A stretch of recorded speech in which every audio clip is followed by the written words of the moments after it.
भारत की राजनीति में ना एक बहुत बड़ी उथल-पुथल हुई है और ये जुड़ी है आम आदमी पार्टी से। पार्टी के अंदर एक ऐसी बगावत हुई है जिसने सबको चौंका दिया है। तो बात है शुक्रवार की। भारत की एक बड़ी पॉलिटिकल पार्टी में कुछ ऐसा हुआ जिसने सचमुच सबको हिला के रख दिया। और खबर यह है कि आम आदमी पार्टी के एक दो नहीं बल्कि सात राज्यसभा सांसदों ने पार्टी छोड़ दी। और सिर्फ छोड़ी ही नहीं, राघव चड्ढा के साथ मिलकर उन्होंने बीजेपी ज्वाइन कर ली। अब ये कोई छोटा मोटा कदम नहीं है, ये एक बहुत बड़ा पॉलिटिकल मूव है। और जैसे ही ऐलान हुआ बस फिर क्या था, दोनों तरफ से बयानबाजी शुरू हो गई, एकदम जुबानी जंग। तो चलिए देखते हैं कि इस पूरे पॉलिटिकल ड्रामे के जो मेन किरदार हैं उनका क्या कहना था। तो सबसे पहले रिएक्शन आया आम आदमी पार्टी के चीफ अरविंद केजरीवाल का, बहुत तेज और तीखा। उन्होंने एक्स पर, यानी पहले जो ट्विटर था, सिर्फ एक लाइन लिखी और ये लाइन सीधी पंजाब के वोटरों को टारगेट कर रही थी। एक इमोशनल कनेक्शन बनाने की कोशिश, क्योंकि देखिए आपकी जो सबसे बड़ी पकड़ है वो पंजाब में ही तो है। और उधर से राघव चड्ढा ने भी तुरंत जवाब दिया, उतना ही तीखा पलटवार। उन्होंने साफ साफ बताया कि वो पार्टी क्यों छोड़ रहे हैं। उनका कहना था कि भाई, जिस पार्टी को मैंने अपनी जिंदगी के 15 साल दे दिए, वो अब अपने रास्ते से भटक चुकी है, पूरी तरह से करप्ट और कॉम्प्रोमाइज्ड हो गई है। अब सवाल ये उठता है कि ठीक 7 सांसद ही क्यों, 6 क्यों नहीं, 8 क्यों नहीं? ये कोई इत्तेफाक नहीं था। ये एक बहुत ही सोची समझी राजनीतिक चाल थी और इसके पीछे ना एक बहुत बड़ी कानूनी वजह छिपी है। तो आंकड़ा ये है, राज्यसभा में आम आदमी पार्टी के कुल सांसद हैं 10 और इनमें से 7 ने पार्टी बदल ली। ये जो 7/10 का नंबर है ना, ये सिर्फ एक नंबर नहीं है, ये एक तरह का कानूनी कवच है, एक शील्ड जो इस पूरी बगावत को कामयाब बनाती है। और ये सब मुमकिन हो पाया है एंटी डिफेक्शन लॉ, यानी दल बदल विरोधी कानून की वजह से। अब ये कानून कहता क्या है? सिंपल भाषा में ये कहता है कि अगर किसी पार्टी के कम से कम 2/3 यानी 2/3 मेंबर्स एक साथ मिलकर पार्टी बदलते हैं तो उनकी मेंबरशिप कैंसिल नहीं होगी।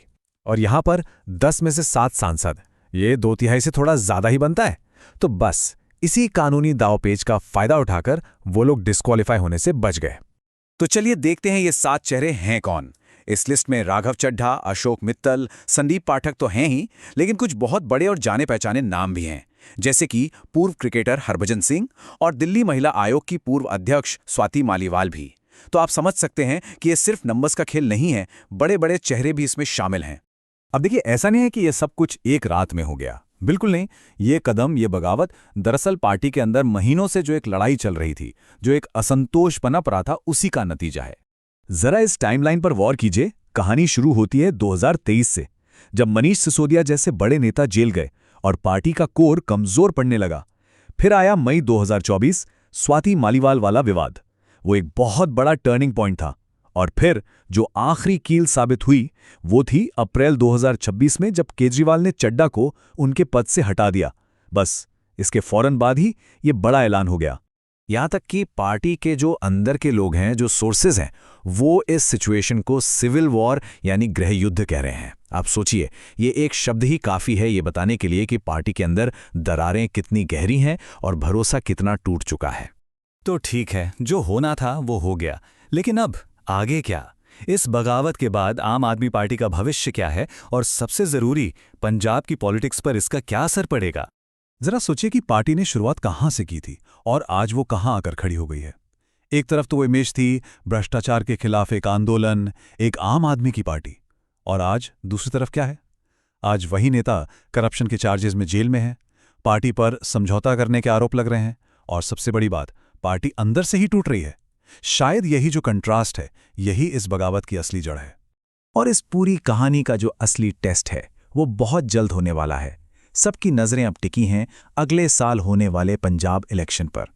वहीं पता चलेगा कि भगवंत मान की सरकार को इस बगावत की कितनी बड़ी राजनीतिक कीमत चुकानी पड़ती है। तो आखिर में ये एक बहुत बड़ा सवाल हमारे सामने है, क्या ये बगावत पंजाब में आम आदमी पार्टी के अंत की शुरुआत है, या फिर ये संकट पार्टी को एक मौका देगा कि वो खुद को फिर से खड़ा करे और शायद पहले से भी ज्यादा मजबूत बनकर उभरे?